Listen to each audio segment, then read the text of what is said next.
ইয়া মুহাম্মদ পিয়ারা নবী এসো নিরালায়, ইয়া মুহাম্মদ মুস্তাফা নবী সাল্লু আলা। তোমার দিদার পাওয়ার তরে, নবীর দিদার পাওয়ার তরে কাদি সারা বেলা, ইয়া মুহাম্মদ পিয়ারা নবী এসো নিরালায়, ইয়া মুহাম্মদ মুস্তাফা নবী সাল্লু আলা। জানি তবে উম্মত আমি ভীষণ গুনাহগার, এও জানি তুমি হলেন রহমতের ভান্ডার। জানি তবে উম্মত আমি ভীষণ গুনাহগার, এও জানি তুমি হলেন রহমতের ভান্ডার।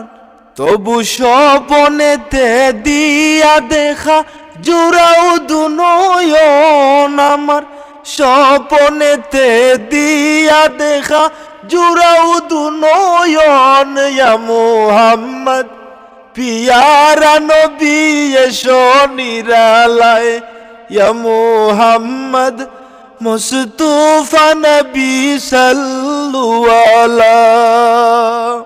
নাহমাদুহু ওয়া নুসাল্লি আলা রাসূলিহিল কারীম, আম্মা বা'দু ফাউযু বিল্লাহি মিনাশ শাইতানির রাজীম, বিসমিল্লাহির রহমানির রহিম। আজকের ভিডিওতে আলোচনা করব আল্লাহ গফুরুর রহিমের একটি সিফাতি নামের 5টি ফজিলত আমরা আজকের ভিডিওতে আলোচনা করব।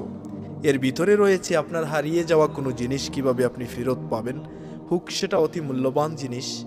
মূল্যবান জিনিস হারালে আমরা অনেক কষ্ট পেয়ে থাকি, বিশেষ করে মোবাইল কিংবা আমাদের নিত্য প্রয়োজনীয় জিনিস যখন হারিয়ে যায় আমরা অনেক বেশি পেরেশানি করি। এই সময়ে আমাদের আসলে দম বন্ধ হয়ে আসা একটা অবস্থা হয়ে যায় অনেক সময়। তো আমরা আজকের ভিডিওতে গ্যারান্টিসহ একটি আমল শিখব, যে আমলের দ্বারা আপনার জিনিসের সন্ধান আপনি ফেরত পাবেন। ইতিপূর্বে আমাদের দেয়া ভিডিও ফলো করে প্রায় কয়েক লক্ষ মানুষ তাদের হারানো জিনিস ফিরে পেয়েছিলেন আল্লাহর হুকুমে, আমলটা সঠিকভাবে করার মাধ্যমে। তো আসলে আমাদের মাঝে এই বিশ্বাসটুকু থাকা জরুরি যে আসলে কোনো জিনিস হারিয়ে গেলে তা কিভাবে আমরা পেতে পারি বা পাবো, যে আল্লাহর নামের গুণে, আল্লাহর যে নাম রয়েছে এই পবিত্র নামগুলোর গুণে সঠিক আমলের কারণে আমরা যেভাবে পেতে পারি এই জিনিসগুলো আমরা আজকের ভিডিওতে সংক্ষেপে এই বিষয়গুলোই আলোচনা করব। বিশেষ করে আল্লাহ রব্বুল আলমিনের একটি সিফাতি নাম রয়েছে, যে নামটির বাংলা অর্থ হচ্ছে হে চিরসত্য, আর এই আরবি নামটি হচ্ছে ইয়া হাক্কু। আল্লাহ গফুরুর রহিমের সিফাতি নামটি হচ্ছে ইয়া হাক্কু, আর এই নামের বাংলা সাধারণ অর্থ হে চিরসত্য। প্রথম যে উপকার রয়েছে ইয়া হাক্কু নামের, সেটাই আমরা প্রথমে আলোচনা করছি। 1 খণ্ড 4 কোণ বিশিষ্ট কাগজে 4 কোণে এই ইসিমটি লিখে কাগজটি হাতের তালুতে রেখে আকাশের দিকে উঠিয়ে ধরলে উত্তোলনকারী মামলা মোকদ্দমা এবং অন্যান্য কঠিন কাজকে আল্লাহ পাক সহজ করে দিবেন। সুবহানাল্লাহ। আবারও বলছি, কোনো ব্যক্তি যদি কঠিন কোনো কাজ, কঠিন কোনো বোঝা তার উপরে পড়ে রয়েছে, বিশেষ করে মামলা মোকদ্দমা কিংবা অন্যান্য আরও কঠিন কাজ যার উপরে রয়েছে বা যার মাঝে রয়েছে, যে চিন্তা করতেছে যে এটা আসলে কিভাবে মোকাবেলা করব, কোনোভাবেই শক্তি পাচ্ছে না, এই মানুষটা 1 খণ্ড 4 কোণ বিশিষ্ট কাগজ কাঞ্চি দিয়ে বা কেচি দিয়ে কেটে নিবে 4 কোণ বিশিষ্ট একটি কাগজ, এবং এই 4 কোণে কাগজের লিখবে ইয়া হাক্কু নামটি লিখবে। হাক্কু নামটি লিখে ওই লেখিত কাগজটা হাতের তালুতে রাখবে ডান হাতে, এবং সে আকাশের দিকে এই লেখা কাগজটিকে উত্তোলন করে এভাবে উঠিয়ে ধরবে, এবং সে বলবে তার মামলার কথা, তার অন্যান্য অসুবিধার কথা বলবে। আল্লাহ পাক চাইতো তার এই সমস্যা, মামলা সহ সমস্যাগুলো সমাধান করে দিবেন। প্রথম ফজিলতটি গেল।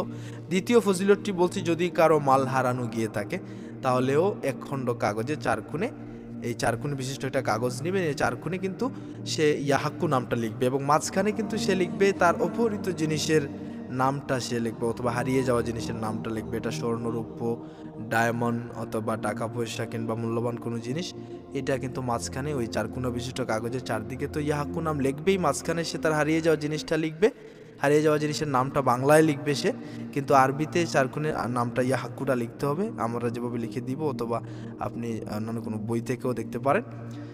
হাতে নিয়ে এটা আসলে মাঝখানে কিন্তু লিখবে ওই কাগজখানা হাতে নিয়ে আকাশের দিকে মুখ করে আল্লাহর নিকট প্রার্থনা করবে যে হে পরওয়ারদিগার, আমার এই মূল্যবান জিনিস সম্পত্তি হারিয়ে গেছে, আমার মালটি ফেরত দিন। ইনশাল্লাহ সে ফেরত পাবে। আবারও বলছি, এটা নিয়ে আবার অনেকেই কমেন্ট করতে পারেন।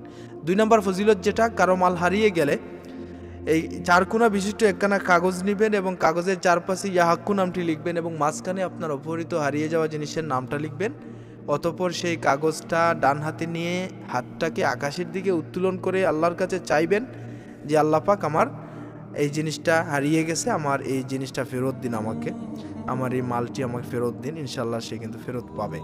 3 নম্বর যে ফজিলত রয়েছে, যে ব্যক্তি অন্যায়ভাবে বন্দী হয়েছে, অনেক মানুষ অন্যায়ভাবে জেল কাটতেছে বা হাজতে রয়েছে, সেই ব্যক্তি দ্বিপ্রহরের রাতে, বিশেষ করে সে দ্বিপ্রহর রাতে খালি মাথায় 108 বার এই ইসিমটি পাঠ করে নিয়ে আল্লাহ চাইতে সে মুক্তি পাবে।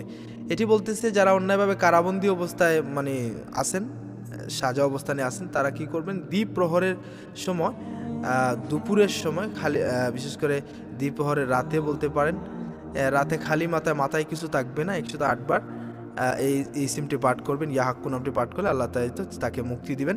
চতুর্থ ফজিলত হচ্ছে যে যদি কোনো ব্যক্তি যে মোকদ্দমায় সত্য গোপনের আশঙ্কা থাকে, মামলা মোকদ্দমায় গেলে অনেক সময় সত্য বিষয় লুকিয়ে অনেক সময় মিথ্যা বিষয়গুলো উঠিয়ে আসে বা তুলিয়ে দিয়ে ন্যায়কে অন্যায়কে ন্যায় করা হয়। তো এই ব্যাপারগুলো নিয়ে যদি কারো আপনার সত্যতা যদি লুকানো হয়ে থাকে বা লুকানোর চেষ্টা করে থাকে প্রতিপক্ষ, তাহলে আপনি যেটা করবেন, 101 বার সুবহানাল মালিকিল হকুল মুবিন, সুবহানাল মালিকিল হকুল মুবিন, এই ইসিমটি 101 বার পাঠ করলে ইনশাআল্লাহুল আজিজ আপনার এই যে মামলাতে, আপনি 3 দিন এই আমলটি করবেন একাধারে করলে আপনার মামলাতে যত প্রকারের সত্যতা রয়েছে সেটা কিন্তু প্রকাশ পাবে, যে করেই হোক সেটা প্রকাশ পাবে। এবং 5ম এবং সর্বশেষ যে ফজিলতটি রয়েছে, ইয়াহাক্কু নামের, যদি কোনো ব্যক্তির মাল হারিয়ে যায়, বিসমিল্লাহ সহ 5 বার ইন্না লিল্লাহি ওয়া ইন্না ইলাইহি রাজিউন পাঠ করবে এবং 101 বার উক্ত ইসিম, তার মানে ইয়াহাক্কু ইসিমটি পাঠ করে অনুসন্ধান করবে, ইনশাআল্লাহ তার মাল ফেরত পাবে। প্রথমত আমরা প্রথম যে নিয়মটি দেখিয়েছিলাম কাগজে লিখে, সেটা তো আপনারা করবেনই, পাশাপাশি এই আমলটাও করতে পারেন যে যদি কারো মাল হারিয়ে যায়, বিসমিল্লাহ সহ 5 বার ইন্না লিল্লাহি ওয়া ইন্না ইলাইহি রাজিউন নামটি পাঠ করতেই থাকবেন। তারপরে 101 বার ইয়াহাক্কু নামটি পড়তে থাকবেন এবং আপনার মাল অনুসন্ধান করতে থাকবেন, তাহলেই আপনার এই হারিয়ে যাওয়া বস্তুগুলো ফেরত পাবেন ইনশাআল্লাহ। ইতিপূর্বের দেওয়া আমলে অনেক মানুষ ফিরে পেয়েছেন, আবারও এটি আমরা পুনরাবৃত্তি করেছি যাতে করে আপনাদের এই যে আমলগুলো করতে বা এই যে ব্যাপারগুলো সহযোগিতা নিতে পারেন এবং এই আমলগুলো করতে পারেন এবং আপনাদের হারিয়ে যাওয়া মালগুলো ফেরত পেতে পারেন। সকলে সুস্বাস্থ্য দীর্ঘায়ু কামনা করছি। সহি আমলে নাজাত 2য় খণ্ড 250 পৃষ্ঠা থেকে আপনাদের জন্য এই উপকারী আমলের ভিডিও তৈরি করা হলো। আপনারা যদি এটি ভালো মনে করেন এবং পরবর্তীতে এই ধরনের ভিডিও চান, আমাদের কমেন্ট করতে পারেন। সকলেই ভালো থাকবেন। আখির দাওয়ানা আনিল হামদুলিল্লাহি রাব্বিল আলামিন।